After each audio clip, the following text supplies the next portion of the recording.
Hello students, and we are going to see today the poem How to Tell Wild Animals, which is after chapter number 3, The Black Aeroplane, and two stories about flying, His First Flight and The Black Aeroplane. After this, the poem is there, How to Tell Wild Animals. So we will see the poem today. This humorous poem suggests some dangerous ways to identify wild animals. Read it aloud, keeping to a strong and regular rhythm. तो ये poem जो है this is humorous poem, this is a comedy poem, right? It will make you laugh, but there are some ways, some dangerous ways where we can identify how to identify those wild animals. We will see. If ever you should go by chance to the jungles in the east, and if there should to you advance a large and tawny beast. अगर if ever you should go by chance, अगर by chance भी कभी आप गए east के जंगलों में, east के जंगलों मतलब हमारे जंगलों में, ये तो पोएम तो वहाँ पे अमेरिका और वहाँ पे लिखी हुई है, तो ईस्ट के जंगलों में अगर आप गए, and if there should to you advance, आप एडवांस मतलब आना, आपके सामने आना, तो अगर आपके सामने कोई आ गया, क्या? A large and tawny beast, a large and tawny beast. बेटा टॉनी का मतलब होता है एकदम हट्टा कट्टा, a large and tawny beast, beast मतलब राक्षस जैसा प्राणी, एकदम बड़ा सा प्राणी, dangerous animal. If he roars at you as you're dying, you'll know it is the Asian lion. तो उसने क्या बोला? अगर वो जब रोर करे as you're dying, as you're dying मतलब आप गए, समझ लो वो जैसे आपके सामने आया, आप गए, आप मरने वाले हैं पक्के, एज यू आर डाइंग, और आपके सामने वो रोर करेगा, तब यूल नो, तब आपको पता चलेगा कि वो कौन है, एशियन लायन। ओके, तो ये है एशियन लायन। अब हम बात करेंगे, और if some time when roaming round a noble wild beast greets you with black stripes on a yellow ground, just notice if he eats you. तो if sometime when roaming round, अगर वहाँ पे आप घूम रहे हो कहीं पे, और एक नोबल वाइल्ड बीस्ट, नोबल मतलब एक स्टेटस वाला वाइल्ड बीस्ट आपको ग्रीट करेगा with black stripes on a yellow ground, उनकी येलो बॉडी पे black stripes, just notice if he eats you, बस खाली नोटिस करेगा जब वो खा जाएगा आपको, just notice if he eats you. This simple rule may help you learn the Bengal tiger to discern. तो ये सिंपल रूल आपको पता चलेगा जब वो आपको खाएगा, और जब आप नोटिस करेंगे कि उसकी बॉडी पे येलो कलर है, उसके ऊपर ब्लैक स्ट्राइप्स है, और वो बहुत नोबल है, तब आपको पता चलेगा कि वो बंगाल टाइगर है। देखो डेंजरस वेज को टू आइडेंटिफाई वाइल्ड एनिमल्स, बहुत डेंजरस वेज, कितना डेंजरस है। वो बोले आपको खा जाए, वो टाइम पे आप नोटिस करें कि उस येलो कलर का है, ब्लैक स्ट्राइप्स है, तो उसको हम बोलते हैं Bengal tiger. To discern, discern मतलब आइडेंटिफाई, तब हमको आइडेंटिफाई होगा कि वो बंगाल टाइगर है। If strolling forth a beast you view whose hide with spots is peppered, as soon as he has left on you, you'll know it's the leopard.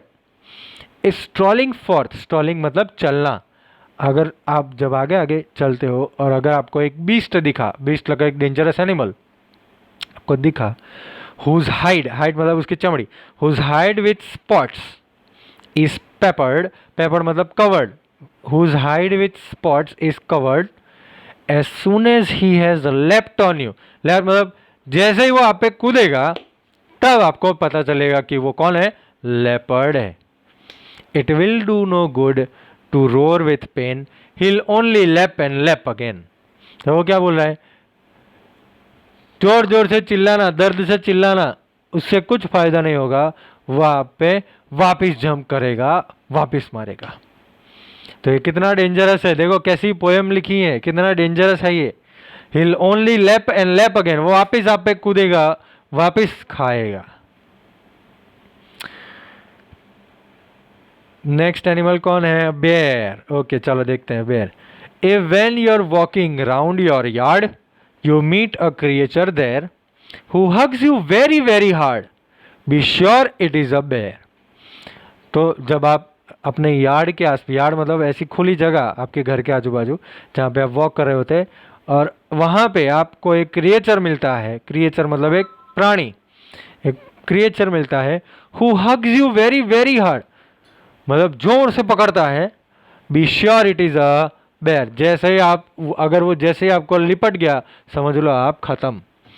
If you have any doubts I guess he'll give you just one more caress, अगर आपको फिर भी कोई doubt है, इतना जोर से पकड़ा आपको खत्म ही हो गए हम, फिर भी अगर कोई डाउट है, I guess he'll give you just one more caress, मतलब एक बार फिर से एक टाइट हग दे देगा। बस बात तो खत्म ही हो गई तब। अभी दो, यहाँ पे दो की बात की गई है।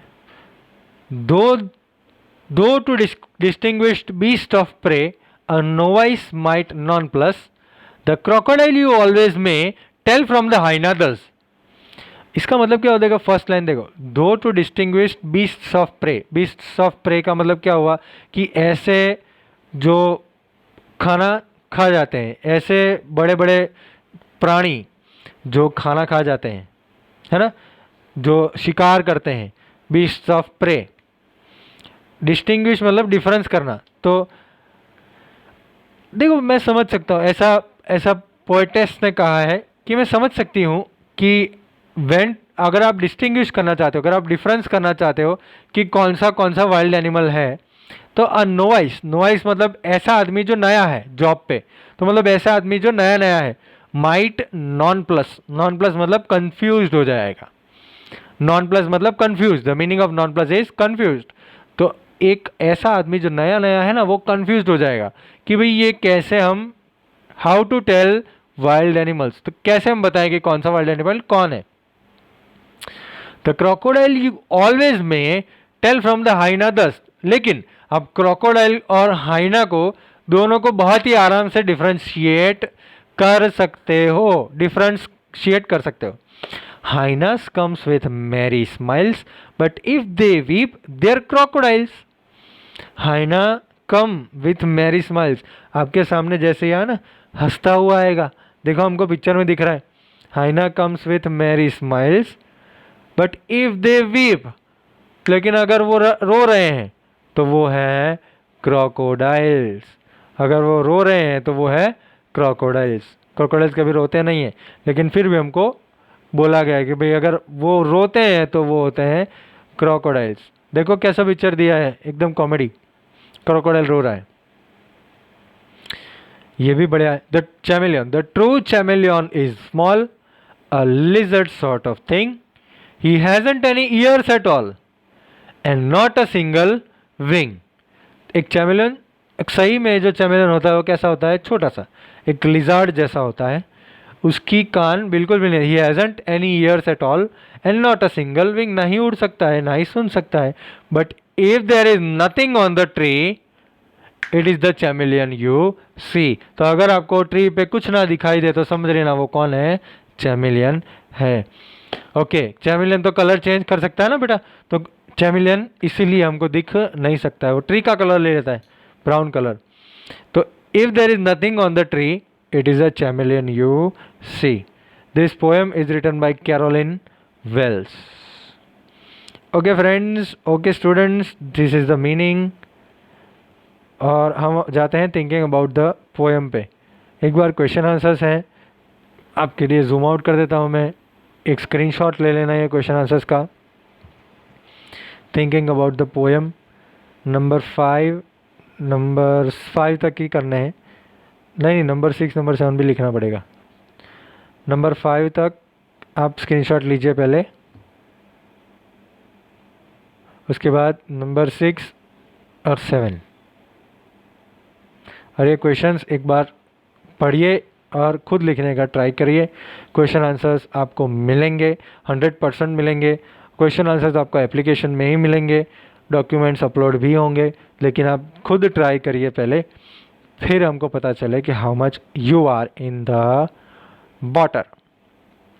तो how to tell wild animals था ना पोएम, है ना, तो हाउ टू टेल स्टूडेंट्स, तो हम स्टूडेंट्स को देखते हैं। English is funny because we have noses that run and feet that smell. Comedy, नाक जो बहते हैं और पैर जो,